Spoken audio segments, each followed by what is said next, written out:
میں وہ رات ہوں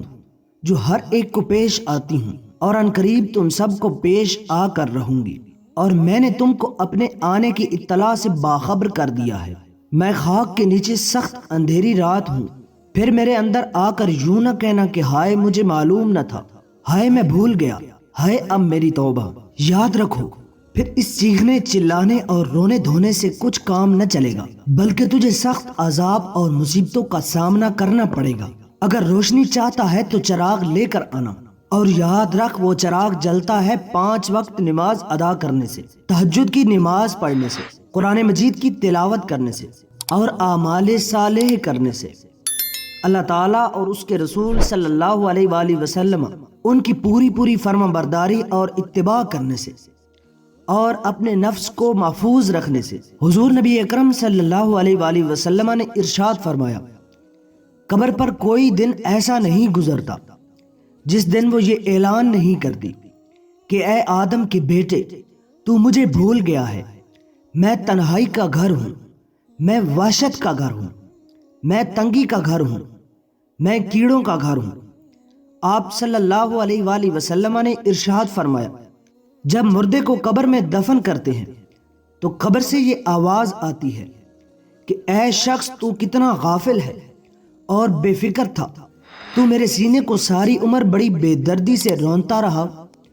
حالانکہ تو جانتا تھا کہ تیری آخری منزل میں ہوں، اور میرے اندر کیڑوں کی پناہ گاہ ہے۔ میں رنج و تکلیف کی جگہ ہوں، میں وہ ہیبت ناک جگہ اور مقام ہوں جہاں صرف اندھیرا ہی اندھیرا ہے۔ لیکن افسوس کہ تو نے کبھی کچھ نہ سوچا۔ اور یاد رکھو، قبر کہتی ہے کہ میں ان مرنے والوں کے کفن پھاڑ دیتی ہوں، بدن کے ٹکڑے ٹکڑے کر دیتی ہوں، خون سارا چوس لیتی ہوں، گوشت کھا لیتی ہوں، اور آدمی کی جوڑ جوڑ جدا کر دیتی ہوں۔ ہم بھول گئے ہیں اپنی بدعمالیوں کی وجہ سے، ہم اپنی اصل کو اور آخری منزل کو بھول گئے ہیں، ہم اپنے خالق و مالک کو بھول گئے ہیں، ہم اپنے دنیا میں آنے کا منشا اور مقصد بھول گئے ہیں، ہم اپنی موت اور قبر کو بھول گئے ہیں، ہم اپنی آخرت کے نفع اور نقصان کو بھول گئے ہیں، ہم قبر میں منکر و نکیر کے سوالات اور وہاں کے جوابات کو بھول چکے ہیں، اور وہاں کی بے کسی و بے بسی اور قبر کی تنگی و تاریخی کو بھول گئے ہیں، ہم پل صراط سے گزرنے کو بھول گئے ہیں، ہم دوزخ کے عذاب کا خوف و خطر بھول گئے ہیں، ہم اپنے خدا تعالیٰ کی حضوری میں کھڑے ہونے اور پیشی کو بھول گئے ہیں، ہم آخرت اور وہاں کے حساب و کتاب کو بھول گئے ہیں۔ اور حد یہ ہے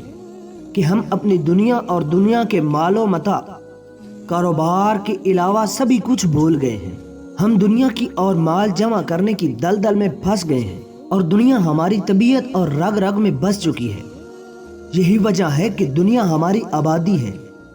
اور ہماری آخرت برباد، اس لیے ہم کو اب آبادی سے ویرانے اور اجڑے ہوئے میں جانا پسند نہیں ہے، اور موت سے ہم نفرت کرتے ہیں، اس لیے کہ وہاں جانے کے لیے ہم نے کوئی تیاری نہیں کی۔ یاد رکھیے، موت اور قبر سے ڈرتا وہ ہے جو اللہ تعالیٰ کی ہر نافرمانی کرنے والا ہوتا ہے، کیونکہ اس کو اللہ تعالیٰ سے ملنا پسند نہیں ہوتا۔